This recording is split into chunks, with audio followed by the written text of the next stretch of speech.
Thank you very much to all of you for being here. I am incredibly impressed by the fact that we have so many young people here. This is what the future of abolition of nuclear weapons is all about, okay? So what I want to do first is I'm going to tell you the reality that we're facing with nuclear weapons at this time.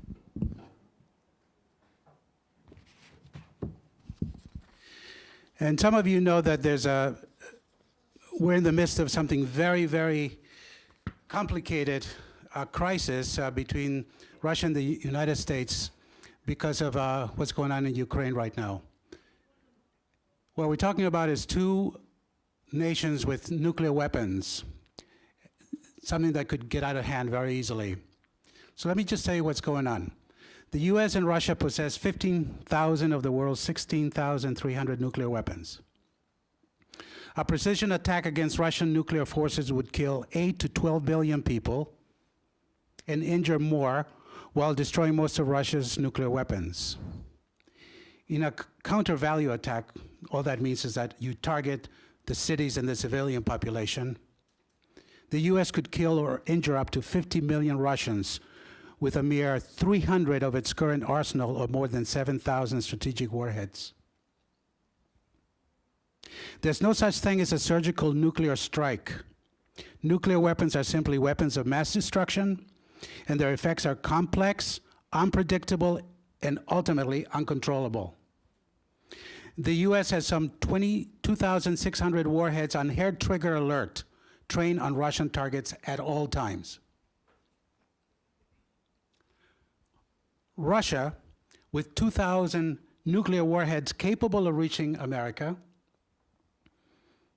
if Russia launched just 10 of its nuclear warheads optimally targeted, could collapse the US electric grid.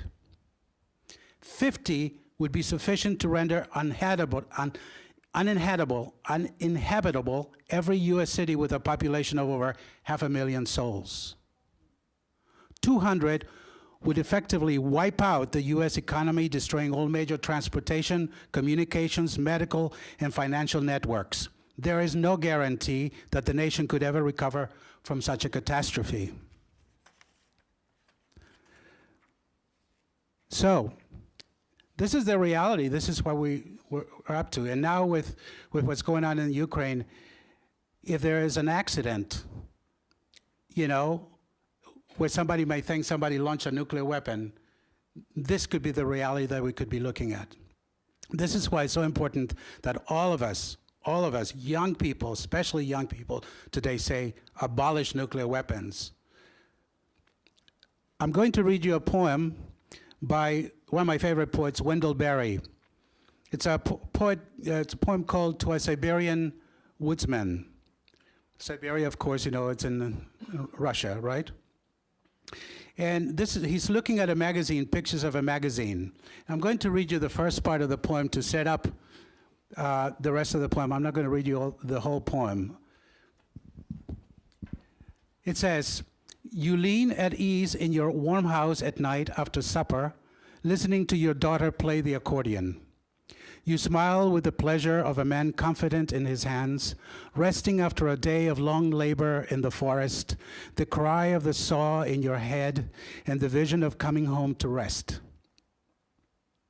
Your daughter's face is clear in the joy of hearing her own music. Her fingers live on the keys, like people familiar with the land they were born in." That's the first part. And then I'm jumping to the fourth part, because this is what he talks about, and this is what it would mean if we do get into something with Russia. Who has invented our enmity? Who has prescribed us hatred of each other? Who has armed us against each other with the death of the world? Who has appointed me such anger that I should desire the burning of your house or the destruction of your children? Who has appointed such anger to you? Who has set loose the thought that we should oppose each other with the ruin of forests and rivers and the silence of birds? Who has said to us that the voices of my land shall be strange to you, and the voices of your land strange to me? Who has imagined that I would destroy myself in order to destroy you, and that I could improve myself by destroying you? Who has imagined that your death could be negligible to me now that I have seen these pictures of your face?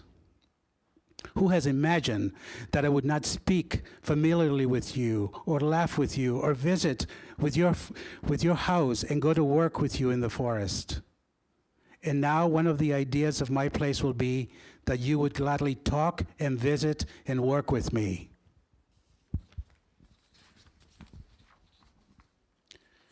Mahatma Gandhi once said, "Those who say that religion has nothing to do with politics do not know what religion means." So we need to be involved politically about this issue. And Bob Moses said to Martin Luther King in 1964, "We're not here to bring politics to our morality, but to bring morality to our politics." The sociologist Edgar Morin said, "If Auschwitz was supreme barbarism, so was Hiroshima."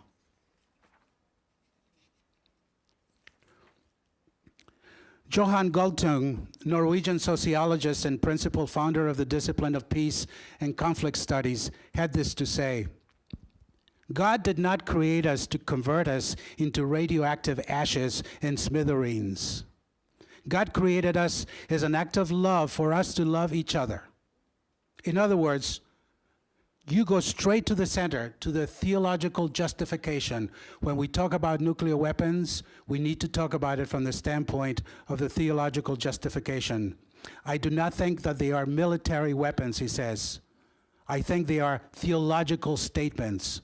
To talk about balance of weapons is out of touch with reality." It was the theological argument that touched the heart of Ronald Reagan.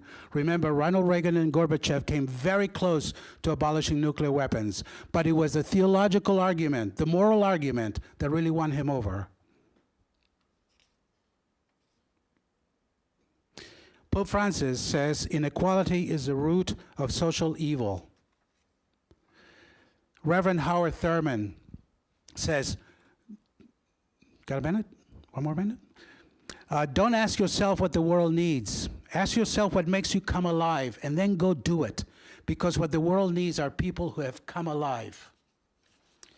And let me just tell you one more thing. And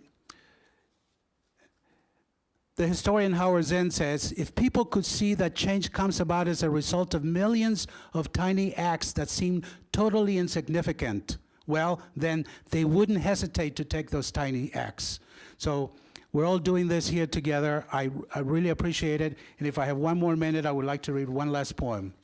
2 minutes. Oh, fantastic. Great. All right. This is called The Garden Sukean by Carolyn Forche. This is the poet makes a visit to Hiroshima with a survivor of the atomic attack on Hiroshima. And this is the poem. It's called The Garden Sukean by Carolyn Forche. "By way of a vanishing bridge, we cross this river as a cloud of lifted snow would ascend a mountain. She has always been afraid to come here. It is the river she most remembers, the living and the dead, both crying for help. A world that allowed neither tears nor lamentation. The matsu trees brush her hair as she passes beneath them, as do the shining strands of barbed wire. Where the lake is, there was a lake. Where these black pine grow, there grew black pine. Where there is no tea house, I see a wooden tea house, and the corpses of those who slept in it. On the opposite bank of the Ota is the river that crosses Hiroshima, a weeping willow etches its memory of their faces into the water. Where light touches the face, the character for heart is written. She strokes a burnt trunk wrapped in straw. I was weak and my skin hung from my fingertips like cloth. Do you think for a moment we were human beings to them? She comes to the stone angel holding paper cranes. Not an angel, but a woman where she once had been, who walks through the garden Sukean, calling the carp to the surface by clapping her hands. Do Americans think of us? So she began as we squatted over the toilets. If you want, I'll tell you, but nothing I say will be enough. We tried to dress our burns with vegetable oil. Her hair is the white froth of rice rising in the cattle sides, her mind also. In the post-war years, she thought deeply about how to live. The common greeting, dozo joroshiko, is please take care of me. All Hibakusha, still alive, were children then. A cemetery seen from the air is a child city. I don't like this particular red flower because it reminds me of a woman's brain crushed under a roof. Perhaps my language is too precise and therefore difficult to understand. We have not all these years felt what you call happiness, but at times with good fortune, we experience something close. As our life resembles life in this garden, the garden. And the silence surrounding what happened to us, it is the bell to awaken God that we've heard ringing. Let me read you that line again. And the silence surrounding what happened to us, it is the bell to awaken God that we've heard ringing. In other words, Hiroshima can provide illumination, can awaken God, and that Hiroshima bell tolls for everyone, for all of us. That is precisely the message Americans have resisted for so long and must now address after 70 years have passed. Thank you.